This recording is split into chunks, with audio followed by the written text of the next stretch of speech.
Hello everyone, my name is Ibn Sultan Nazar and I hope you all doing great.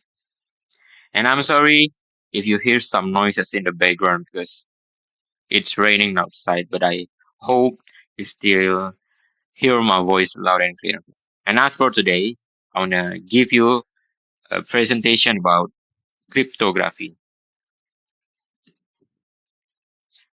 Okay, let me reintroduce myself again. My name is Ibn Sultan Nazar and my student's number 15235011.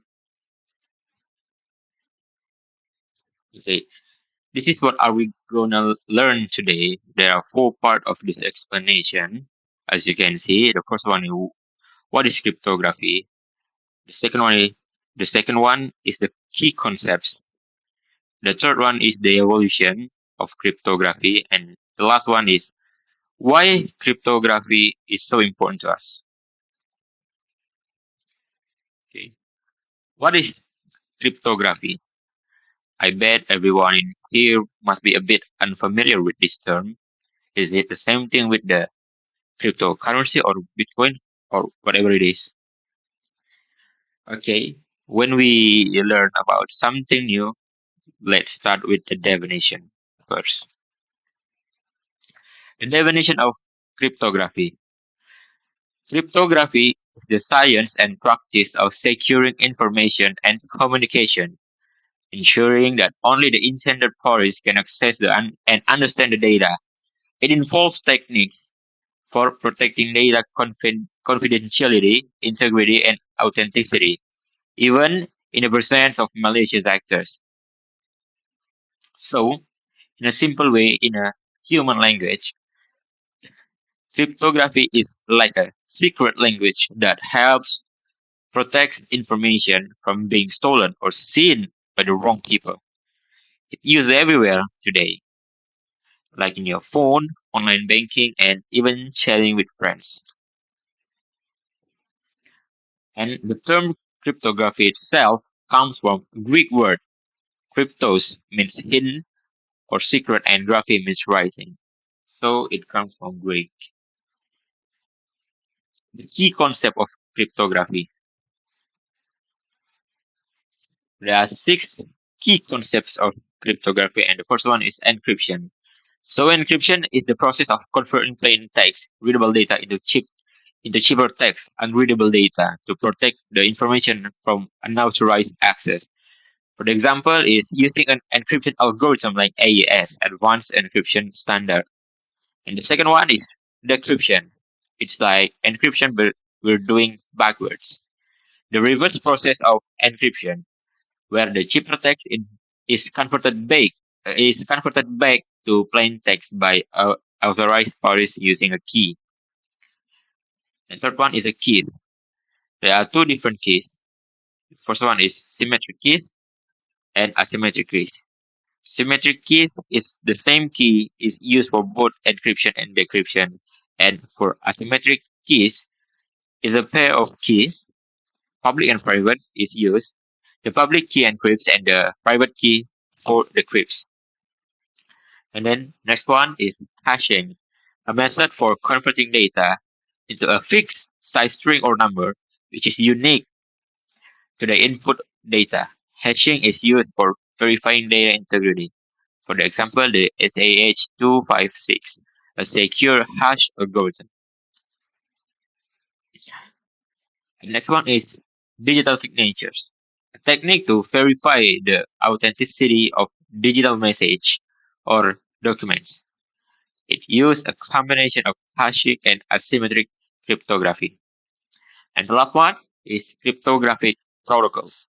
Methods like SSL, TLS, used in the secure web browsing, VPN encryption, and blockchain cryptography rely on cryptographic principles to secure data transmission. And the evolution of cryptography. Cryptography is being used by the human race for a long, long time ago. It started with the ancient cryptography from the Egyptians in the 1900 BCE. One of the earliest examples of cryptography is found in hieroglyphs used by an ancient Egyptians. While not truly secret, some hieroglyphs were used in non-standard ways to obscure meaning, to keep the meaning. Second one is move to medieval cryptography. Cryptography advanced during the Islamic Golden Age with mathematicians like Al-Kindi developing early form of cryptanalysis. So cryptanalysis is the study of breaking chiffres the unreadable data. Al-Kindi's work on the frequency analysis laid the foundation for modern cryptanalysis. And move on to the Renaissance cryptography. Leon Battista Alberti in 100, in 1400s, known as the father of Western cryptography. Alberti introduced the fully alphabetic cipher, which used multiple substitution alphabets to make frequency analysis even more harder. And move on to the industrial era cryptography. During the World War II, mechanical cipher machines like the Enigma, the very famous machine during the World War, were introduced.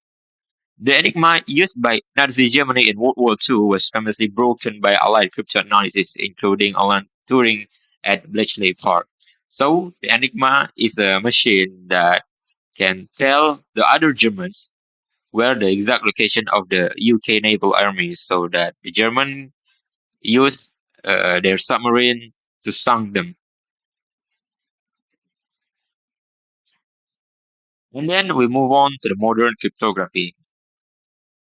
Digital cryptography in the 20th century, the advent of computers revolutionized cryptography.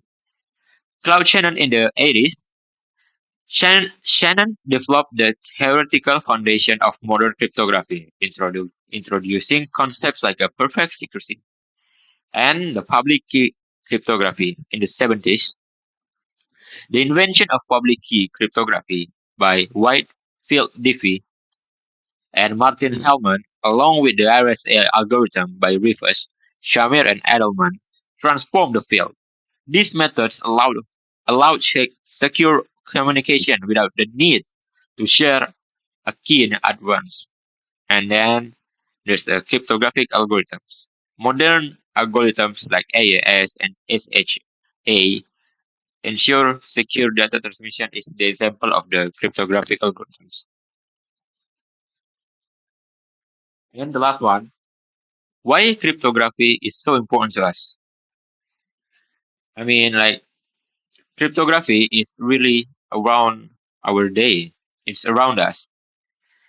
It's important because keep keep your data private. Cryptography keep your data private. When you do online shopping or you use a mobile banking or e-wallet or something like that, the cryptography protects your card detail from being stolen. It protects your balance, and it also secure a communication. Apps like WhatsApp use cryptography, so only you and the person you are chatting with can read the messages. The message. Even WhatsApp itself cannot read the message that you send through it. So that's very, very important for our privacy.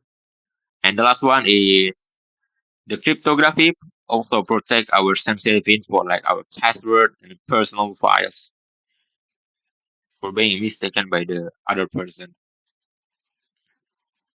Okay, I think that's all I can say about cryptography, and that's my presentation about that.